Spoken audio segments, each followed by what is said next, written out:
Ebusia for me mama akwaba eba to my GHS na ama obusu asape fere ni shiwa beto dwano na mede ebe somo ewo fide so na ebusia for dia abai dia na tese the ekeka kona hu be hia pa se Ghana emi be ba ye ho so na tese ya konde eti ama wo mayi asundwe esan ye enkom sha sabre ebe toja ede afa wo man mu ebra ye ben ye afi abato ebre on the 7th of December 2020 now according to Reverend Stephen K. Safo ebiom so dodo na elim as African prophet Powerman te say ye ewu a Fantiman constituency MP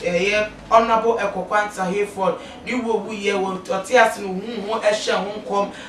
te say go fan fancy was nam to man no etimi be mu ni ebiem so no coronavirus ebre antena ya reyi ebeti esi ebiasa fene nyama na edu oman Ghana mo nso no ohu enhu asem a wo de beto dwano na sabre wasa be kasa wo kase Ghana 7 December the wonhu ewo honhom viase no ne se moja pa na ehyiegu from na tesen ko fo moja dodon die ebe hwe san se mentem ho ase eba no ebe ma ne hume so ewo ebra tese abato bre na so ankofo ekoto wo mo aba no na ebe kai pra do ye mfato ho ne se registration exercise say the tutu man no mi so e course wo no saa so na se nibre amba magana for ya man we mu so ansori amompa ya about 7 December no sabre no tanya mani bia betimi akoso wo na enyo no kuto na wakasem we enu tire butafo mehu ni se ye hia sem a mede betu ye ni matete enia ye beye bibi ede afa we tide bia ye dom bia no e beta ma ye humo sunya kenya ye hu ye tide mu na tese ye gina ede ama wo man mu esan se Archbishop Nicholas Duncan William Mdrada ebra woye osom ede ama na safo mano wono nso ede di to da wono nso ka se hu se boje hyiegu sa koso atese innocent blood moda di pema mkote finike ka hu bia ni hu straight se ko fododo na moda ehye di nia no 7 December 2020 abato abria eno hu eno nso no wo share na safo mano in Christ se be ya wo so mo sorry ewo empire emu na wo mo empire enye wo mino asumdue ensiwo na ebiem kra wo ye no de no esinchen a eagle prophet Raindrop Odro ono nso ebre bi etwe ono nso be ka 7 December pato bre no ebre aso ya ni pese se yenko te se yenko sala ni into abano bato sa amate se ensem ewie mu ye kisna amate se nsuo toye ene biem so prada na nyama ekeka wo esie ema abato na nyamba so ni aka ho ema yehu se ampara so no kwari mu de ekeka ko de we abasabasa ye adrops wo oman mu de we ya enkofo enya akukudro bi atese wo mu eku nkofo atese nipa bonefo ku nkofo oman mu a wo mu nya yemhyehyɛ wo mu nwe echi asem atese ekoso dodo no wanhwa ya hwe ye hu yi a bibisa ebetimi esi na ebiemu nso no hwa eman mu sese ya setire mu no wo hwe emegu na dodo na ebu efu empenifo no dodo na kaseti empenifo no na wo hwe argument ekoso radio stations kasa ya nkofo ede tuja ewo radio stations TV stations MPP4 NDC4 amanyofo no wo mu debate grandpa de wo mu etimi etofto ma wo mu etanya abankofo mu ema amanyofo no tumi se si anhwe ni yesu a otan de etimi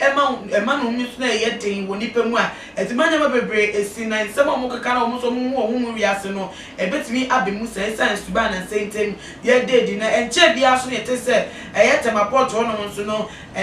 container full of weapons so abidwa wa no kransem no ema no hu se ka ne kakra no so atakoda nti ehu be hia pa se Christopher awon se mi for wo bibia o ji bibia di ye be bompa ye na wo man asundue ye be bo hu pa na tese eseja na ne no so mi gina so eda ye futo se abato de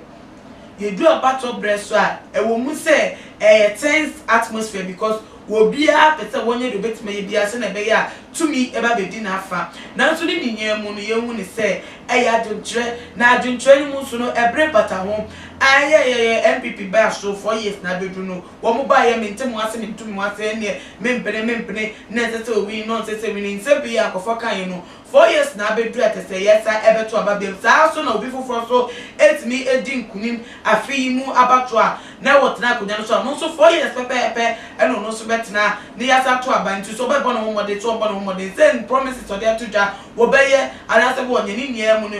tumi no e wo ya nipa no ye sem say be to aba e de mo ninti na enwunya se ebe basabasa ye say ye be dream say obi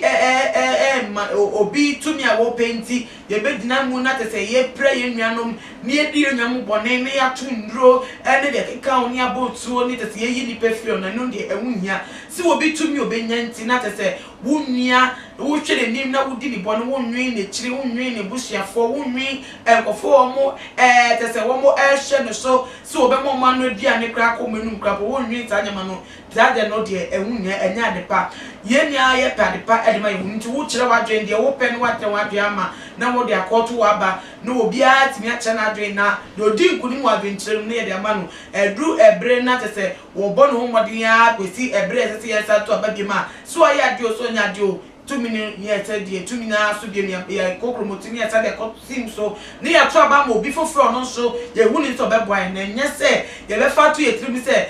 we what na so na me sha obetwa bibi na nti wa fa wan dwen na wa ye bone na wadi unua bone na wa mamo je shegu no atese wa ma basabasa ye na mama mintum wase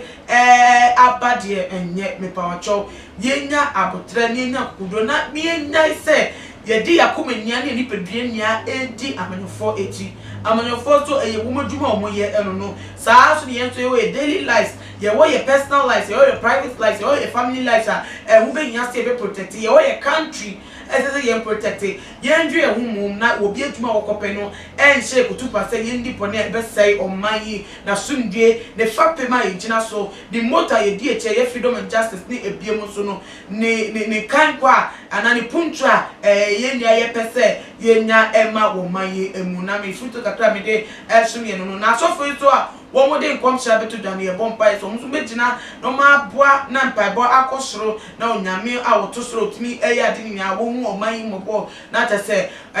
ya mayi ya sundwe akosoro edina mai na mo de shegu no etimi efe na ta se abato yi aye boko na ko so e wasundwe kwan so a chende ze de ya to abatwem krada na Ghana yetimi afa ye tuma pa de efra na me di esi no so adwentre e fine semi bomodia never to ja e we comment section na ebiem so no share video we ma do for busafo bibia na wono so share video yi bi na ono so agina bia wonsi na emwa wo man Ghana ya sundwe na me kanisa no follow yen e we Twitter any ebiem so ye Instagram page at @tumagh_ na ye Facebook page tumagh. Nana ama obusa enemidi makram